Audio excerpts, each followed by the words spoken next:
Hi, everybody. I am Dr. Sharon Cook. Today, we are talking to a Mr. David Pere, the military to millionaire guru. I think it's going to be a great story. This episode and every episode is sponsored by ProcureSmart. That's my company. We're an FF&E purchasing agency. If you have renovation, conversion, or new construction coming up, we would love to work with you. Give us a call. Stay tuned, everybody. We'll have David in just a moment.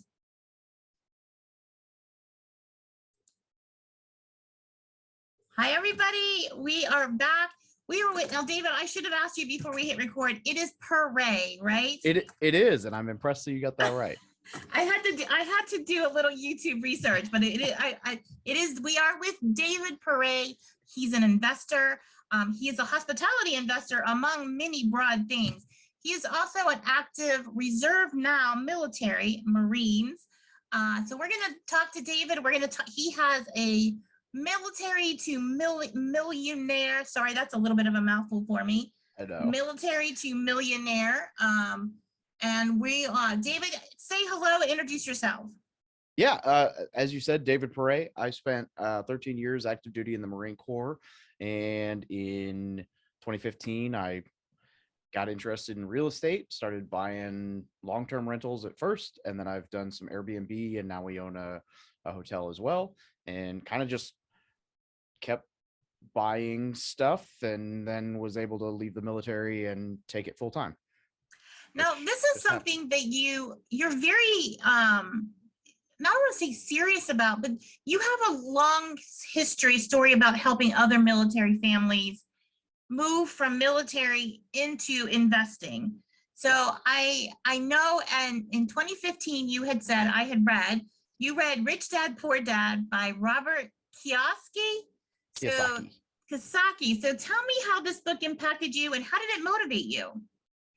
So that book is really just kind of a mindset book that it takes the really boring topic of finances and turns it into like super simple, easy to understand. Like, it was the first time I'd ever read anything on finances, investing, personal finance, passive income, that I actually was like, wow, this is cool. And then it really just kind of opened the door to where I started doing more research, reading more books, listening to podcasts, asking questions about, was living paycheck to paycheck really the best option for my life? And it just, from that, I bought a duplex. I lived in one unit of it. I rented the other. And I was like, wow, this is really cool. And then I got orders out of state. And when I moved, I rented the unit I had been living in. All of a sudden I was making money to own this thing. And it was just a light bulb, and it just kind of off to the races from there. It was like, this is cool. Let's do more of this. And veterans have a unique opportunity there because of the VA loan, which allows you to get into real estate for $0 down as long as you live in it, and you can buy up to a fourplex, and then you travel a lot, so you can use it multiple times at different locations. And it's like, well, if you're going to be in the military and you're going to travel around, you might as well get rich while you're doing it. Right, exactly. Yeah. So you started, so we're a little bit of hospitality focused, and I eventually want to talk about, you worked your way up and you partnered, I believe you partnered in this hotel. But I do want to give time to talk about your organization and what you're doing and who it's impacting. So talk to me a little bit about your whole military to millionaire mindset. Yeah, it really started 4 years ago as a blog, me just kind of documenting what I was learning and saying like, oh, look, I made this mistake and I learned this and I'm buying this. And it very quickly morphed into, there was a need for a like military real estate investing community. And just because, I mean, not to say, like, I would say 85-90% of what we do is applicable to anybody, but there's that 10 to 15%, like the VA loan and some other tax advantages and your 401k and all this stuff that's like military specific. And there weren't really any places for that. And so it just kind of grew to where people started asking questions, and I started making content to answer those questions. And then now we've got, I don't know, probably 200,000 people across all the platforms, and it just kind of exploded, is continuing to explode. And yeah, so our mission is essentially, we just help service members and vets and their families learn how to build wealth through, whether that's real estate, entrepreneurship, personal finance. Now, were you surprised by the response that you got? Did you know that you were going to get all of this love?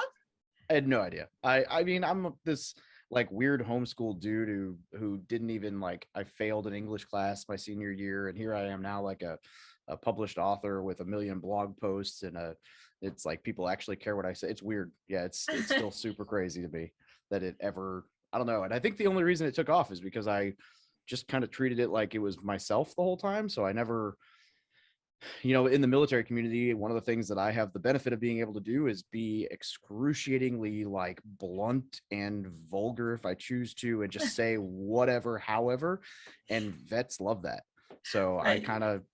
I don't know. It was cool because it's like I'm just being this weird jerk over here telling people like, you're an idiot, don't do that, and Right. people love it. So That's so funny. Construction is a lot the same way. Construction only yeah. knows one language, and it usually involves the F word. Yep, pretty much. Yeah. Yeah. Okay. All right. So at some point, you become partners in a hotel. So tell me how that came about. Yeah, ironic. I wasn't looking for a hotel. It kind of found me. I was starting to build this platform marketing for off-market deals. So at the time I owned one 10-unit apartment. I was a partner on a 146 unit syndication with an apartment complex.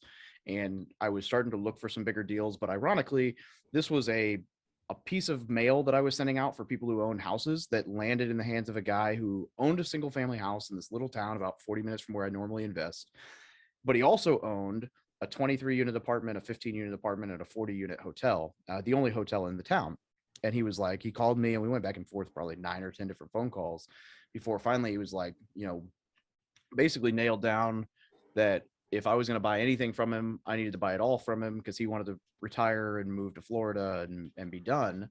And this hotel was kind of in a weird spot where 2 years prior it had been foreclosed on because to put it frankly, when we took over, there was a phone call at one point where someone called in and asked if we still gave a free night stay for 2 hits of heroin. Like they were trying to pay with drugs to sleep in the hotel. So the owner had been 3 or 4 hours away and it had just gone completely south. And so it got foreclosed on and the bank owned it. And this guy bought it for dirt cheap from the bank. We're talking like probably $12,000 or $13,000 a door. I mean, cheap. And then he tried to turn it into an assisted living facility and the city told him no, because it was the only hotel in town. And he was 65, 70 and he didn't want to be as actively involved as you need to be for hospitality business. So he was like, you know what? I'm going to make a little bit of profit, pass this off. And so we bought, actually it was that 40 unit hotel. And then the 23 unit used to be an inn or a motel, and the city actually made us turn it back into at least half of it back into a motel. So we actually have a hotel, and then right across the street we own like we kind of Airbnb and short-term rent those units. And we stumbled into it, and so I was like, well, I need $300,000 to close this. I don't have that.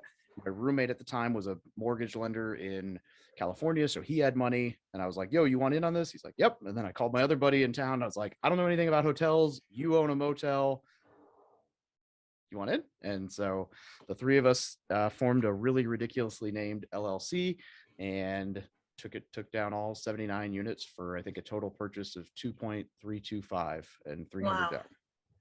Okay, so now you're in the hospitality business, which I Whole cut different my beast. teeth. Yeah, I cut my teeth in hospitality. And so I gotta know, like, you bought a hotel, almost two hotels, really, Yep. during the pandemic. Yep. It's the worst possible time to buy into hospitality. So what were some of the things that right off the bat you were like, what did I do? Oh man, there were a ton. So when we took over, there were 7 employees. We now still have 7 employees, but not one of them is one of those original 7. And some of them have been turned over 2 or 3 times. I mean, we had a married couple that decided they didn't want to be married anymore, that just both called into their shift and moved out of state within like the same 24-hour period. We had all kinds of issues with, I mean, one of the supply issues, I guess, was just like we couldn't get hand sanitizer. Whenever everything kicked off and there were all these rules for Expedia and all this stuff, it was like, yeah, well, that's great. You want us to use this specific cleaner for these things, but like we're in a town of 3,000-4,000 people, and there isn't that cleaner, and we're like, we can't find it anywhere. Right. We couldn't. So when we took over, well, of the 40 units, 37 I think were operational, but only 11 had actually been updated. So we made the fatal mistake of well, I guess there's a ton of learning experiences here. Yes. One of the things being that this didn't have a website or anything. I mean, it wasn't managed well, and it wasn't up to date. So there wasn't any data for seasonality. And so it never crossed our mind that, hey, if we spend a whole bunch of money this summer while it is busy, updating these rooms that we could be renting but would like to update, and then we finally open them all up in this winter, we're going to be completely dead. So we blew $120,000 on CapEx just to learn that maybe next month we'll finally start being full again. So that was painful. There were issues with the payment system he'd been using. So the payroll tax didn't get paid the right way. So we got to deal with a $21,000 payroll bill this month from last year. All kinds of fun learning experiences, busted hotels, or busted hot tubs. It's been everything. We've learned everything. We had to hire and train the entire staff. We changed the entire operating system, the entire booking system. We went with ResNexus, which allowed us to integrate Airbnb and change everything and build a website. And and the other thing was, while we were turning all those rooms, we couldn't find furniture.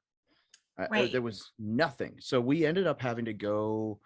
Luckily, we found like a liquidator. So basically, we found a guy who goes to hotels that are changing out all their furniture and buys it for dirt cheap. And then we bought it from him dirt cheap secondhand. And we're like, okay, fine, we have furniture now. Because there was nothing. I mean, we were on like a 6 to 8 week lead time for the Oh, yeah. the 11 rooms that had been updated were all furniture from Germany or something. I mean, they weren't super fancy, but they looked cool. And to get the same furniture, we were on like a 2-3 month wait. And so we didn't wait for that. We just found the stuff and was like, all right, we'll fix it later. Right. So, well, as a shameless plug, that is exactly what I do for a living. I am a purchasing agent. There you go. So should you ever get into the position that you need furniture again, give me a call. I absolutely will. And I'm sure we will at some point, because I think that's kind of the game I've heard with hotels is flipping furniture every few years and well, yeah. If you're part of the big brands make you turn it over about every 7 years. Oh. Yeah. So yeah, if you're non-branded, you get a little bit more leeway, but that furniture that you doesn't last that long. No, I can imagine people aren't that gentle when they're at hotels. Yeah. All right. So let's talk about what's getting better. Like, now that how long is this? When did you buy the hotel? We took over on a lease option in like the last week of April, first week of May in 2021. And then we officially closed September 5th. So okay, so not that long. Yeah, fairly new experience for us. I mean, I had done some Airbnb through different places, so I had some hospitality experience. But the nice thing with Airbnb, and the bad thing, I guess, is that all the reviews and everything else are because of you as a person and what you do. With a hotel, there's 7 or 8 other people in there who mess things up. So it's you gotta training people to actually care about your hotel is kind of a pain. It is. So what is getting better? What is looking better for you now? Yeah, I mean, really everything. We're actually really excited about March, April. So last year, spring/summer, we were averaging about $60,000 a month in gross income. Through the winter, we were probably closer to like 30, 35, which is 32 is break even. So we're really excited because we can see it starting to tick up for March, and we didn't have a website at all when we were last summer. We didn't have a booking platform that really worked. We had all kinds of issues that we've ironed out. And so we're running ads. We're the only hotel online within like a 20-mile radius, where we've got events. There's different events in town that we've put up on our blog that are starting to rank on SEO. So we can see all of the traffic sources. So where last year it was like, oh, I hope someone finds this hotel. Now it's very much just anyone who comes to town, we are confident will find us, because there's 3 total motel hotels in town. One of them has a 2.2 star rating online, and the other two are ours, and they're both over 4. And then there's 2 Airbnbs. One is an RV that's like $120 a night. We're cheaper than that and not an RV. And one is this weird like boutique. It was the jail cell in town, which is really cool, but it's priced like 2 or 3 times what our rooms are. So Right. we're on Airbnb, we're on all the platforms. So pretty confident that we're just gonna crank up. And I mean, 60K averaging was like 65-70% occupancy, so I think we're going to inch closer to 75-80% this year. So we'll That's be amazing. yeah, it'll be nice to finally recoup some of the capital expenditures that we made last year. So if I'm hearing you right, in a very short period of time, you went from a hotel that was accepting meth as payment to 4 stars and almost sold out. That's well, the hope, right? We haven't Right, the sold hope. out yet, but I Yeah, think we're going to in the next month or two. So that is congratulations. That's a yeah, I'm huge leap excited. that you did right there. Thank you. I All can't right, take so all the let's credit, talk but about you are the author of the No BS Guide to oh Military yeah. Life, How to Build Wealth, Get Promoted, and Achieve Greatness. When Yeah. did you write the book? That came out in June of 2021, so fairly new author. Uh, it's gotten a ton of great reviews. It's kind of weird because people will read it and then order like 10 copies for their unit, which is really cool. That's great. And Yeah. what precipitated this? Did you have a light bulb moment that you're like, I really need to get all of this out? I think I can help. Yeah, I don't know. It was just kind of a weird goal that I thought, like, well, what's the next level of craziness? Well, I failed an English class and I'm a Marine. Writing a book seems like a next level craziness. And it was basically, I wanted a spot where people could find it outside of my platform or whatever, where it was like, here is everything that I wish I'd known when I joined the military. Like, if you Right. just follow along with part of this, I mean, there's in the first chapter on the 401k, there's a like 2 or 3 things in that chapter that are super simple, like click a button on a website to change from this to this, that would have, I mean, I would have an extra 100 grand in my account if I'd known that when I first joined. And I did the math once. It's probably more than that now. Wow. And it's like, man, that's so simple. And no one ever told me that. So I try And to is just it make it this. is it on Amazon? Yeah, it's everywhere. Amazon, Audible, physical copy. I think it's on the Barnes and Noble website actually now, so that's cool. Great. Yeah, it's All right, cool. All right. uh, Well, so what piece of advice do you give baby? Oh, there you go. Show it one more time. there we go. And the hardcover Nice. actually looks nice. I do like the cover. It's cool. Yeah. What piece of advice do you give baby investors who are just starting out? Like, what do you tell them?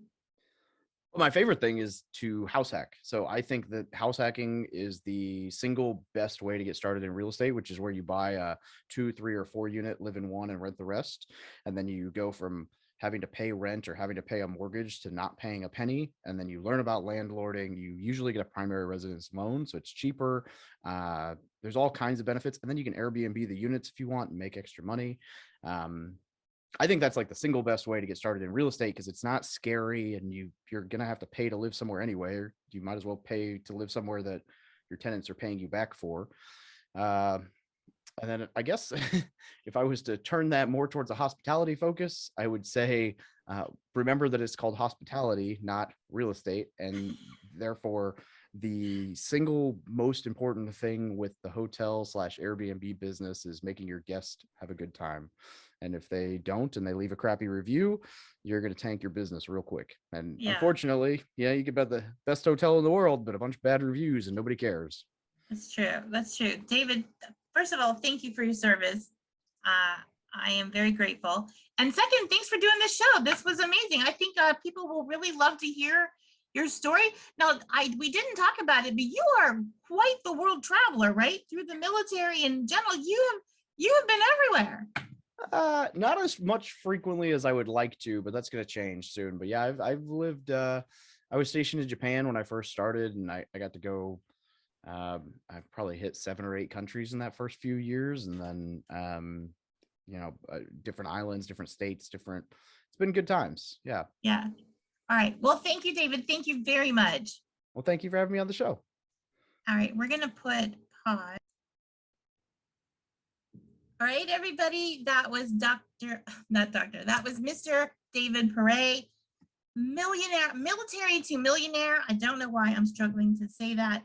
What a great story. How interesting. I think he's going to do amazing things. I hope you enjoyed this podcast. If you enjoyed, please support us. We would love to have you as a regular listener. And if you need purchasing services, please think about us. We do renovations, conversions, and new construction. So if you have a project coming up, please think about us. All right, guys. Well, we will talk to you next time.